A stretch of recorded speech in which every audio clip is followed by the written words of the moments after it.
The acquisition of an expansive plot on the town's outskirts represented a momentous investment for these siblings. Initially, with the intention of building their own residence, they were astounded to stumble upon an existing shed on the property. Unlocking it revealed a concealed secret, ultimately disclosing the identity of the previous owner and bringing about a profound transformation in their lives. As brothers Henry and Tom embarked on their journey to the newly acquired land, the anticipation was palpable. Obtained through an online auction at a minimal cost, the excitement was high despite potential doubts. Upon arriving at the gate and stepping onto their property, Henry noticed a steel pipe amid rubble and inserted it between locks and chains. With an excited expression, Tom inquired of his brother, "What might we find inside?" Henry, equally enthused but uncertain, shared in the anticipation. The air within the shed carried a musky scent, and the darkness obscured proper visibility to illuminate their surroundings. Henry and Tom utilized their flashlights.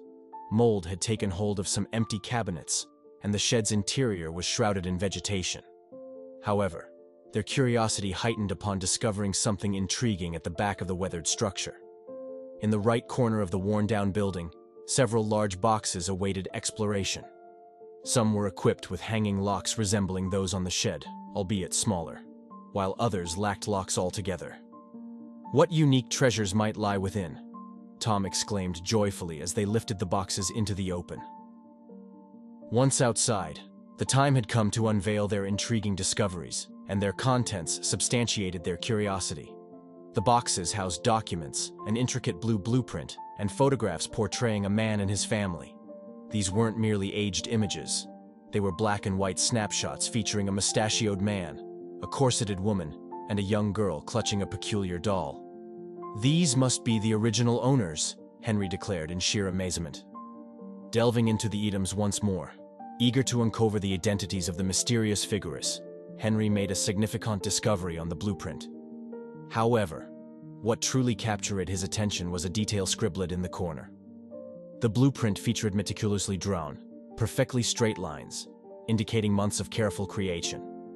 Amid this precision, a distinctive free-flowing element emerged, the maker's signature encased in an upside-down triangle. The initials RS held a sense of familiarity for Henry. Their journey of discovery led them to the local library, where the brothers divided tasks and searched for hours. Yet, unfortunately, they found no trace of the enigmatic RS. Faced with this setback, Tom suggested seeking external assistance, perhaps from someone in the town familiar with RS and the acquired land. Consequently, they placed an advertisement in the regional newspaper, seeking help in unveiling the mysteries surrounding RS. The ensuing wait proved lengthy and silent for almost 2 months, until one early morning when Tom's phone rang at 6:15 a.m. in the still dark hours. Irritated by the early call, Tom answered to find a historian on the other end who had seen their ad. "I am convinced I can help you," the man declared. Tom, incredulous after the prolonged wait, finally had a lead on the mysterious RS. Without hesitation, he dressed, jumped into his car, and drove to his brother's house.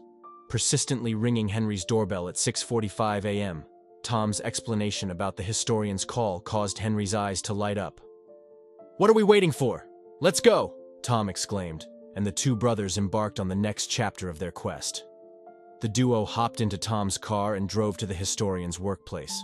Tom mentioned that the historian not only possessed a name, but also an assortment of files that would greatly intrigue them. Upon arriving at the historian's workshop, the brothers were warmly greeted by an elderly man. "Waste no time," the old man revealed. The sought-after individual was named Robert Stevenson, the original owner of the land. "Stevenson? That's also our last name," Henry uttered in awe, a realization that would later prove to be no mere coincidence. The historian shared insights about Robert Stevenson, describing him as the wealthiest man in town, possibly even in the entire region. Although residing in the 19th century, little was known about him beyond his birth year and status. Intrigued, the historian, having dedicated years to studying this enigmatic figure, seized what he considered the most substantial clue. Examining the items the brothers had brought, the historian identified a blueprint among them. "Hey, A blueprint. I have one of those as well, he exclaimed. Henry and Tom turned to the old man with wide-eyed curiosity. A second blueprint? What might it reveal? Does it provide new information? Oh God, you are right, the historian acknowledged. He informed them that following Robert Stevenson's demise, all traces of his life seemed to vanish. He speculated that the secret room located in the same spot as the shed might hold the key to this mystery. Were they on the right track? Was their shed more than just an old building? There was no time to spare. They expressed gratitude to the old man, promising to stay in touch if they made any discoveries. Within minutes, the brothers were back in the car, heading towards the land and the shed with anticipation. As they approached the shed, standing in its center, a place that had previously yielded little, they opened cabinets and turned objects upside down, yet found nothing, doubting their earlier notions. Tom stomped on the ground and heard a peculiar sound. Henry, come over here. Here, I think there is a hollow space underneath the earth. Crouching down, they energetically dug away the dirt. Do you see something? What is it? Henry shouted with enthusiasm. It took both men about 15 minutes to completely clear the dirt covering the area. When done, they stared at a wooden hatch in the ground. With trembling hands, both brothers reached for the handle to open the wooden cover, revealing a dark hole with a ladder attached to one side. Henry descended first, and Tom followed shortly thereafter, blind in the darkness. They bumped into hard and pointy objects on multiple occasions. Can you see anything? Tom asked his brother, receiving no response. He then remembered having a lighter in his back pocket. Clicking it, a weak flame appeared. Stepping closer, Tom noticed something striking. Robert Stevenson not only shared their last name, but some of his features closely matched their own. The big round family nose, and the birthmark on his forehead as described by their dad. Could Robert Stevenson potentially be their ancestor? Henry observed that one corner piece of fabric was slightly loose. Inspecting the gap and putting his finger into the hole, he smiled, saying, "Tom, there is something behind here." Henry pulled out an old key, accompanied by a letter that fell to the ground. Looking at the envelope, Henry saw the upside-down triangle in the wax seal, triggering a memory of their father drawing it on family-related items.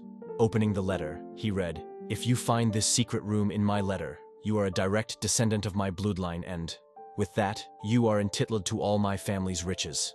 The key that comes with this letter will help you unlock all of my wealth. This is my way to ensure the future for my family and all that follows."